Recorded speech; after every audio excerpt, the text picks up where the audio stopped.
di bawah ya. Yang kelima adalah buat fungsi baru dari tiap kelompok.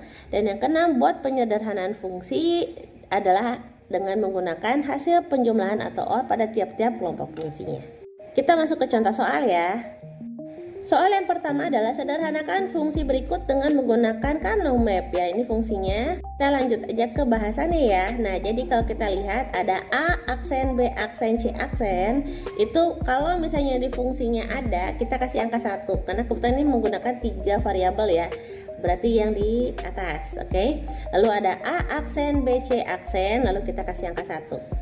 Lalu ada A aksen, B aksen, C, kasih angka 1 juga.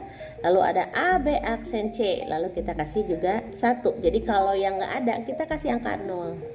Kalau kita perhatikan di sini ada yang 4 ya, ada satunya itu berjejer 4, maka dia masuk ke kelompok fungsi yang pertama. Lalu di sini juga ada ya 1 dan 1. Ini nggak bisa 3 ya, berarti kita bisa masuk ujung kiri ke ujung kanan. Jadi ibaratnya kayak kertas yang dilipat gitu ya. Ini masuk ke kelompok fungsi yang kedua. Sehingga bisa kita lihat ada 2 fungsi di sini, ada yang fungsi pertama yang warna merah dan fungsi yang kedua yang warna biru. Kita lihat di fungsi yang pertama yaitu yang dilingkari ya, ada A aksen, B aksen, C aksen ditambah A aksen, B aksen, C ditambah A aksen, B, C aksen ditambah A aksen, B, C.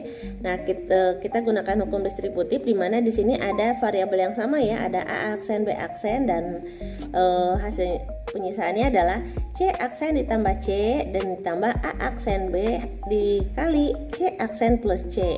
Nah, dimana kalau hukumnya C aksen ditambah C itu hasilnya sama dengan 1 ya. Jadi dikalikan sama dengan variabel itu sendiri. Sehingga hasilnya A aksen B aksen dikali 1 sama dengan A aksen B aksen ditambah A aksen B dikali 1 sama dengan A aksen B juga. Dimana masih ada variabel yang sama A aksen dan yang berbeda adalah B aksen ditambah B. Sehingga hasilnya adalah A aksen. Lalu ini fungsi yang kedua adalah A aksen B aksen C ditambah A B aksen C. Sama dengan berarti B aksen C dikali A aksen ditambah A, dimana hasilnya adalah B aksen C dikali 1 dan hasilnya adalah B aksen C. Lalu kita gabungkan hasil dari fungsi ke-1 dan kedua. Hasilnya adalah A aksen plus B aksen C. Karena ini kan udah nggak bisa lagi didistribusi ya, maka hasilnya udah berarti A aksen plus B aksen C.